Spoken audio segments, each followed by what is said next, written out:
नमस्कार, आप जुड़ चुके हैं जम्मू लद्दाख विज़न के साथ। पिछले 3 महीनों से लगातार हम आपको खबरों में बता रहे हैं कि किस तरह से नई लिकर पॉलिसी जो प्रस्तावित की गई है जम्मू कश्मीर यूटी गवर्नमेंट की तरफ से, उसके खिलाफ वाइन ट्रेडर लगातार जद्दोजहद कर रहे हैं। और अब उनकी उम्मीदों का ये आखिरी दिन बचा है, क्योंकि ऑलरेडी ई बिडिंग का नोटिफिकेशन पेपर्स में जारी हो गया है और कल से ई बिडिंग का प्रोसेस शुरू हो जाएगा।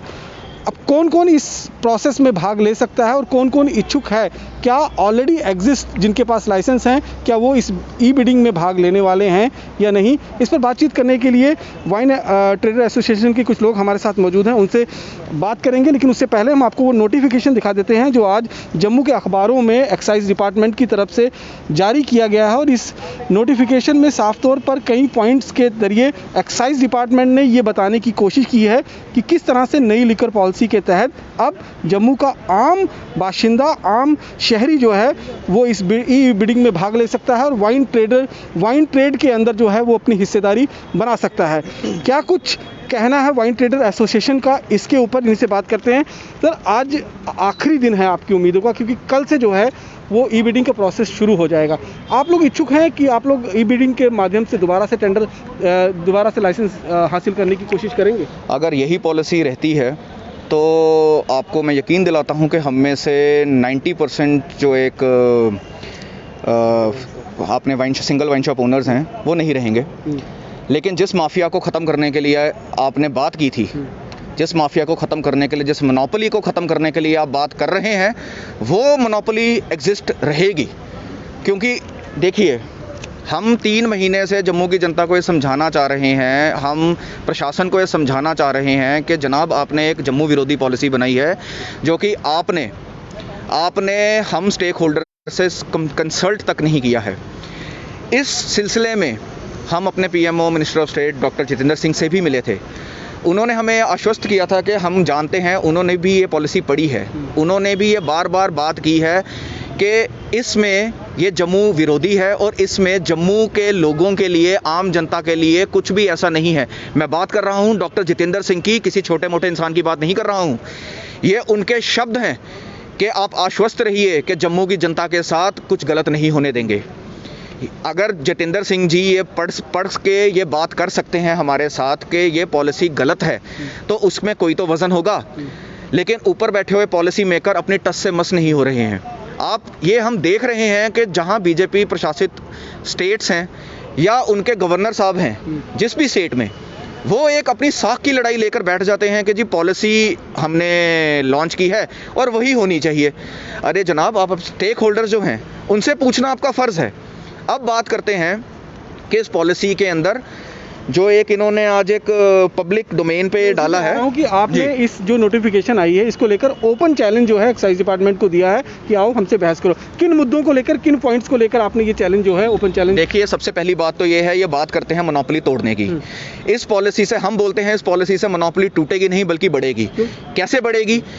कि अगर आपके घर में, मान लीजिए आपके पास पैसा होना चाहिए, बस आपके घर में अगर 10 जन है, वो 10 जन अपना भर के आज बिड कर सकते हैं। तो मान लीजिए अगर आज आपके पास एक दुकान थी, तो 10 जन के कारण आपके घर में जो 10 जन हैं और आपके पास, आपकी जेब में बेशुमार पैसा है, तो आज आपके पास इस एक्साइज एक्ट के, एक्साइज पॉलिसी के रिगार्ड्स में आप 10 वाइन शॉप ओनर बन सकते हैं। और देखिए, जब ये ड्राफ्ट पॉलिसी पब्लिक डोमेन में लाई थी, आज ये जो नोटिफिकेशन है ये एक्साइज डिपार्टमेंट द्वारा दिया गया है, ये अपनी ही रिकमेंडेशन को कॉन्ट्राडिक्ट कर रहा है, जो हम आज आपके सामने प्रेस कॉन्फ्रेंस में भी आपके सामने हमने रिवील किया है कि हमारे हाथ में एक डॉक्यूमेंट लगा है जिसके अंदर कई ऐसे पॉइंट्स हैं जो हमारे एक्साइज कमिश्नर ने, जब ड्राफ्ट पॉलिसी निकली थी तो 6 आपके जो ऑफिसर्स हैं उनके गठित किया था, उसके अंदर उसको लीड किया था, उस कमेटी को लीड किया था हमारे करंट एक्साइज कमिश्नर ने। उसके अंदर अलग अलग पॉइंट्स के ऊपर ये स्टेप्स लिखे थे कि ये क्यों जम्मू के लिए हानिकारक है। आपको हम बताना चाहते हैं, आपके माध्यम से बताना चाहते हैं कि ये एक्साइज डिपार्टमेंट जो एक लोगों की, जम्मू की नज़र में ये बताना चाह रहा है कि जी आपके जितने भी लाइसेंसेस हैं वो हाई कोर्ट के द्वारा रद्द किए गए हैं। हम आपके माध्यम से ये सच्चाई बताना चाहते हैं कि हाई कोर्ट ने सिर्फ अपनी जजमेंट में बोला था कि 5 साल का जो रिन्यूअल प्रोसेस था वो आपके एक्साइज एक्ट में नहीं है, लेकिन 1 साल का प्रावधान आपके एक्साइज एक्ट में है। अगर एक्साइज एक्ट में 1 साल का प्रावधान है तो उन्होंने एक्साइज आपके डिपार्टमेंट को बोला था कि उसको रिन्यूअल के लिए डालिए आप, लेकिन इन्होंने उसको उस जजमेंट को दरकिनार करके जो एक ई बिड का शब्द डाला है, हम ओपन चैलेंज देते हैं कि अगर आपने ये नई एक्साइज पॉलिसी अब हमारे एक्साइज एक्ट के अकॉर्डिंगली बनाई है तो हम आपको ये चैलेंज, ओपन चैलेंज देते हैं कि वहाँ पे ई ऑक्शन का शब्द दिखा दीजिए। आप नहीं दिखा पाएंगे क्योंकि आपकी रिपोर्ट में आपने खुद लिखा है we are open to litigation until and unless we amend our own act and add e-bid। जो शब्द है आपकी शब्द, आप खुद इसको कॉन्ट्रडिक्ट करके बोलते हैं। बिना अमेंडमेंट किए इन्होंने ई बिड का शब्द डाला है।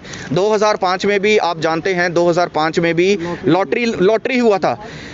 ऐसी क्या नौबत आ गई कि वो कार्ट लाइसेंसेस रद्द करने पड़े। वो नौबत ये थी कि उसमें भी धांधली हुई थी।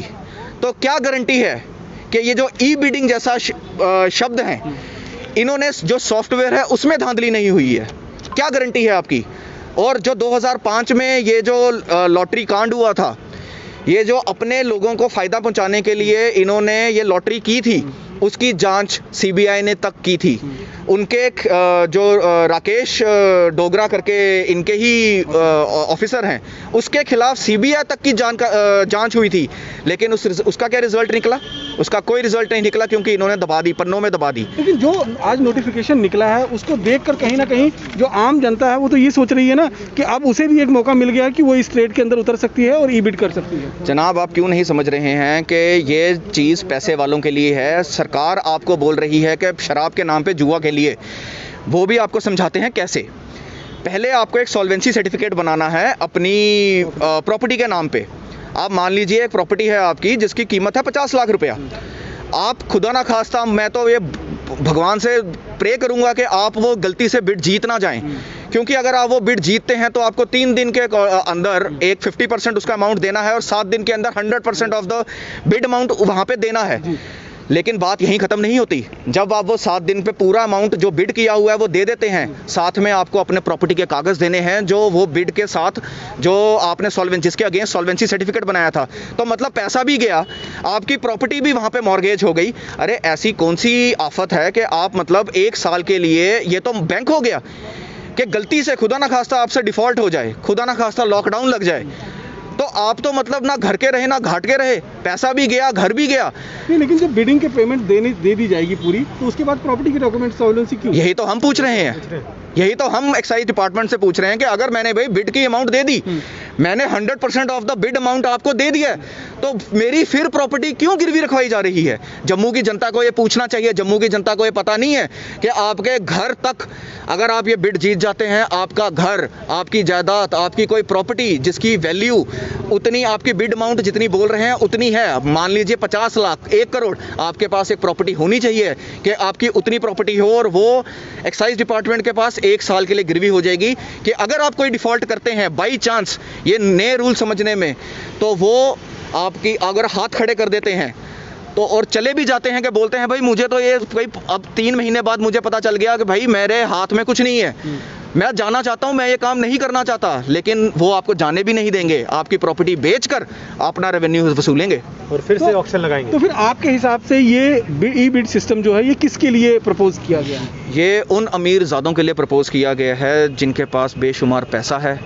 ये जिस माफिया के पीछे एक्चुअल में पड़े थे, जिस माफिया को ये ख़त्म करना चाहते थे, अल्टीमेटली ये उसी माफिया को बढ़ावा दे रहे हैं। एक सिंगल शॉप ओनर जो अपनी रोज़ी रोटी इस दुकान से चलाता है, वो कहाँ से माफिया हो गया?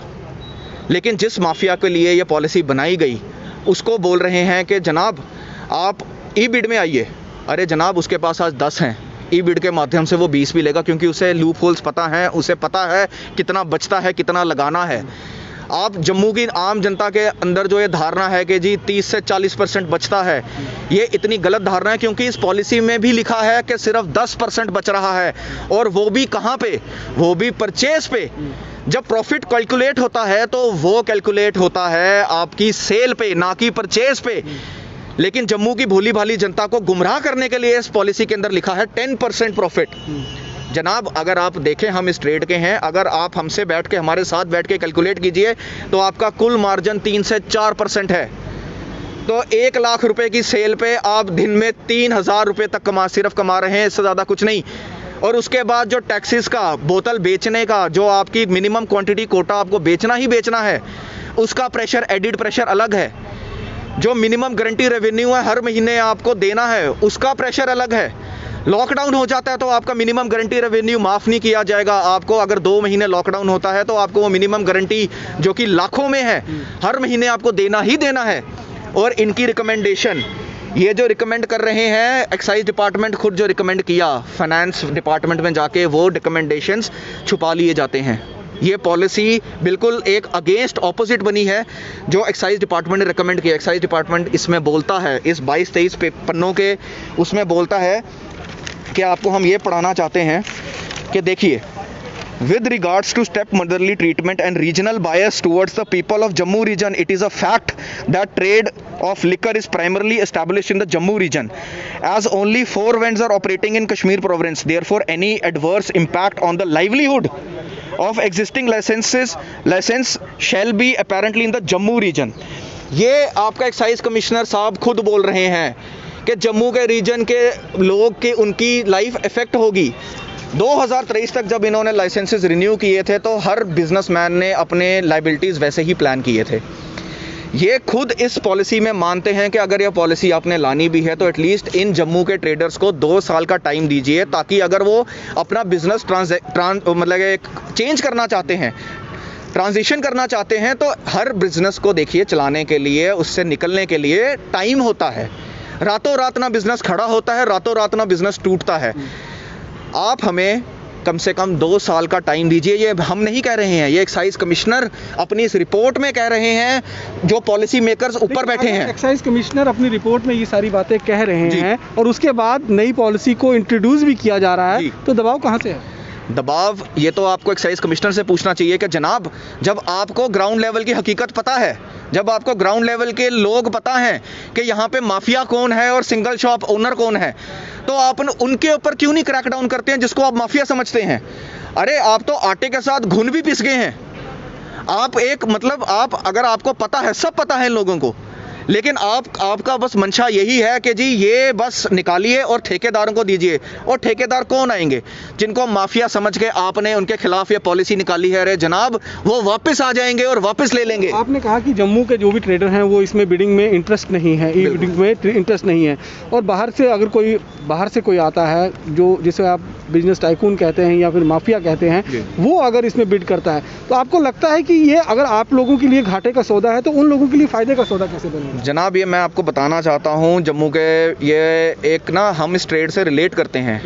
अगर हम आपको बताना चाहते हैं कि पंजाब से लोग, हरियाणा से लोग, आप भी वहाँ थे, आप नगरोटा के ट्रेनिंग ग्राउंड्स में थे, आपने खुद कवर किया था कि यूपी नंबर की गाड़ियाँ, पंजाब नंबर की गाड़ियाँ, एचपी नंबर की गाड़ियाँ, गुजरात नंबर तक की गाड़ियाँ, हरियाणा नंबर की गाड़ियाँ वहाँ पे मौजूद थी।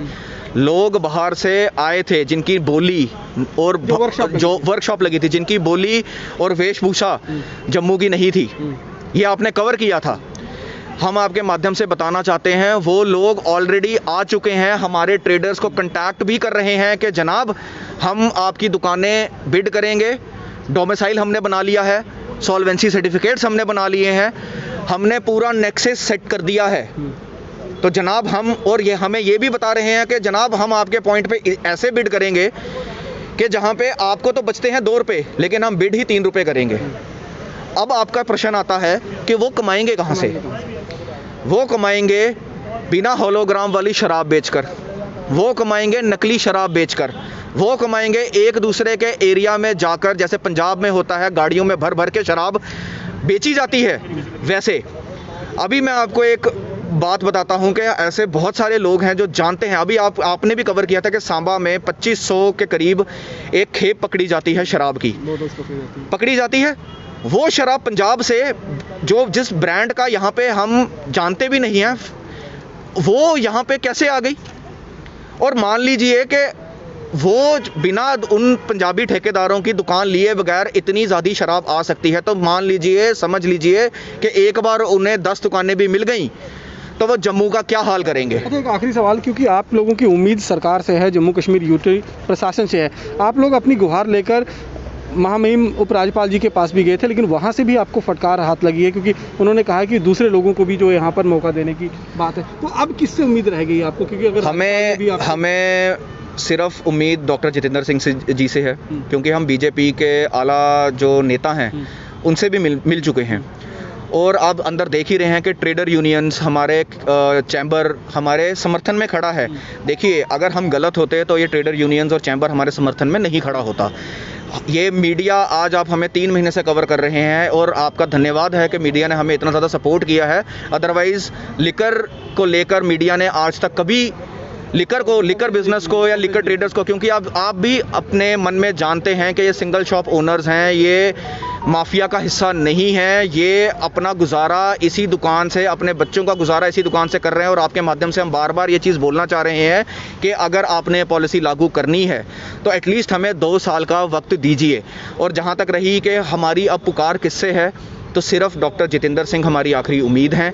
पीएमओ हैं, मिनिस्टर ऑफ स्टेट हैं, जो कि इस पॉलिसी के से भली भांति वाकिफ़ हैं। हम तो उनसे बात कर रहे हैं कि जनाब, आपने हमसे एक वादा किया है, हमारी यूनियन से वादा किया है कि एंटी जम्मू विरोधी पॉलिसी ये हम लॉन्च नहीं होने देंगे। एक आखिरी सवाल कि अब चंद घंटे बचे हैं ई-बिडिंग को ओपन होने में, आपको लगता है कि कोई चमत्कार की उम्मीद है?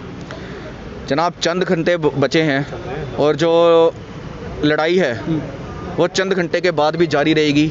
हमारी रोज़ी रोटी का मसला है। ये लड़ाई आप लोगों के लिए आपको लग रहा है कि चंद घंटे है, लेकिन मैं जम्मू की जनता को ये भी बताना चाहता हूँ कि इतने उतावले होके इस प्रोसेस में ना आइएगा, क्योंकि हो सकता है कि कुछ लीगल रेमेडी भी हम लोगों ने सोच रखी है। बहुत बहुत शुक्रिया। तो ये थे वाइन ट्रेडर एसोसिएशन के लोग, जिनका साफ तौर पर कहना है कि अब चंद घंटे ज़रूर बचे हैं ई-बिडिंग को ओपन होने में, लेकिन इन लोगों की उम्मीद अब भी डॉक्टर जितेंद्र सिंह के साथ है, क्योंकि उनसे जब बातचीत हुई थी तो उन्होंने आश्वासन दिया था कि इनके बारे में भी सोचा जाएगा। लेकिन इनका ये भी कहना है कि चंद घंटे चाहे अब बचे हों ई-बिडिंग प्रोसेस के शुरू होने में, लेकिन इनकी लड़ाई ई-बिडिंग शुरू होने के बाद भी लगातार जारी रहेगी। और इन लोगों की उम्मीद इस बात को लेकर है कि जम्मू की जनता जो है वो इस ट्रेड के अंदर अपना इंटरेस्ट शो नहीं करेगी, और यही सबसे बड़ी जो है इनकी जीत होगी। बाकी की अन्य खबरों के लिए आप जुड़े रहें जम्मू लद्दाख विजन के साथ। नमस्कार।